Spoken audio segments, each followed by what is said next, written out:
Magandang araw sa inyo lahat guys. Ito yung aking lulutuin ngayon. Pananghalian namin. Maya. Ito guys, nakabila ako ng tawag ito mais. Mais na puti. Yan. Bali, ginayat ko na siya. Yan, sasahugan natin ng konting karne. Tsaka ampalaya. Tapos tong papride natin tong tinapa. Ito yung magiging flavor niya.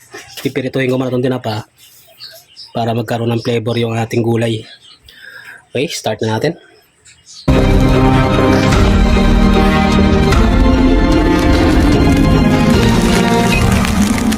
Dito ko na pipirituhin yung tinapa para dito na rin ako mag-isa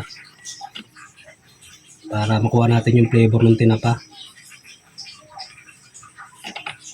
Tapos maghihimay na lang rin ako ng mga isang piraso, siguro dalawa, para lalong kumapit yung flavor ng tinapa dun sa ating gulay. Okay, mainit na yung ating mantika. So, papride mo natin itong mga tinapa. Malayo pa yung ako para hindi matulog.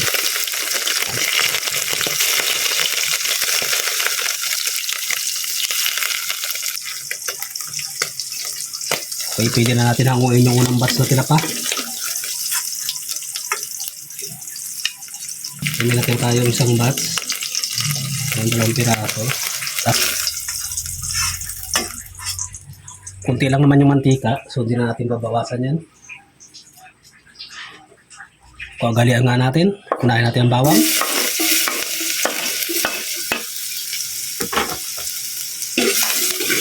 Yan. Lagyan na natin yung sibuyas.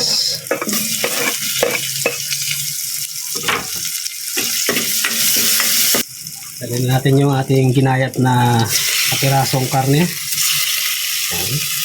Papupulayin lang natin yan. Guys.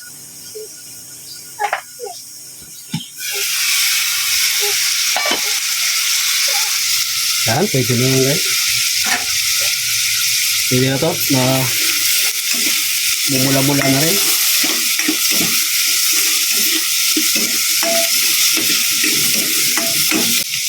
Ilalagay ko na guys yung ating mais. Mais na puti itong ginamit ko. Masarap yan, maniga. Pero kung walang mabili, pwede rin yung dilaw. Minsan nagagawang magamit din ako ng dilaw. Ang guys, lang natin para mag-blend lang yung flavor. Ayan. Lagyan ko lang ng patis.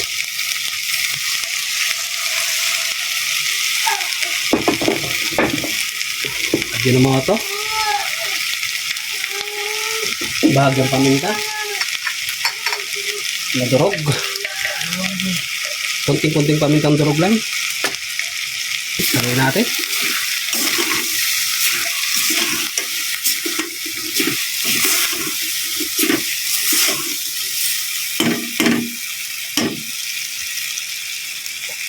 Tama ko na rin yung hinimay nating tinapa.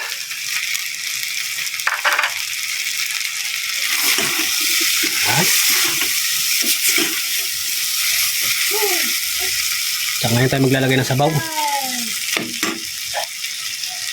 Sabaw. Sabaw.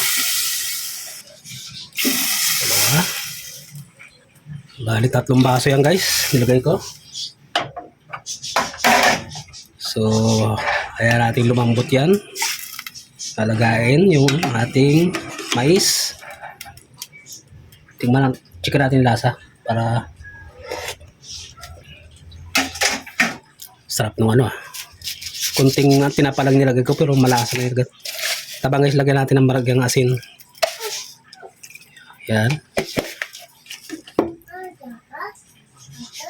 Yung aking pinaganuhan na mais, di ko tinapon guys.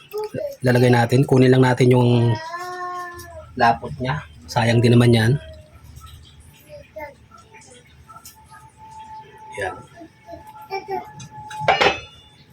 Para okay. So, tingnan pa natin. Hintayin natin lumambot yung ating mais. Medyo matagal-tagal yung paglambutan yan. Guys, after 45 minutes, Pwede na to. Pwede na tanggalin tong ating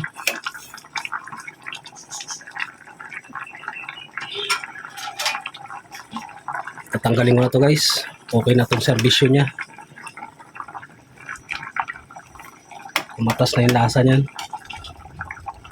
Sayang din kasi yung sustansya na ibibigay niya, no? Yan. Hindi ko na siya kakaskasin. Kinuha lang natin yung kanyang pinakakatas.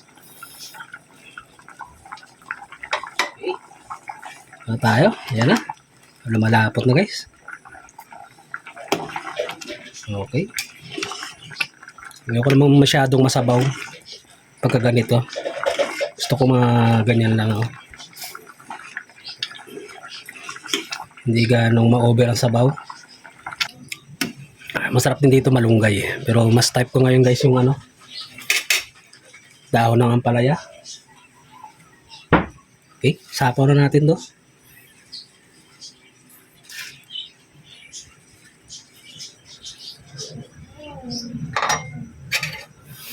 Mahalimuyak pa rin yung tinapa niya guys.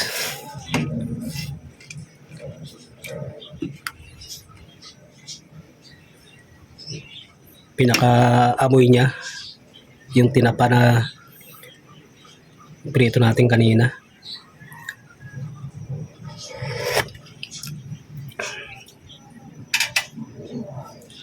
Hindi ko nahahaluin yan para yung pait ng palaya hindi kumalat dula sa dahon niya. Yan. Luto na yan guys. Okay. Maraming salamat po sa inyong lahat sa patuloy niyong pagsuporta sa pakikinood ng aking video. Okay guys, kain tayo. Bye bye.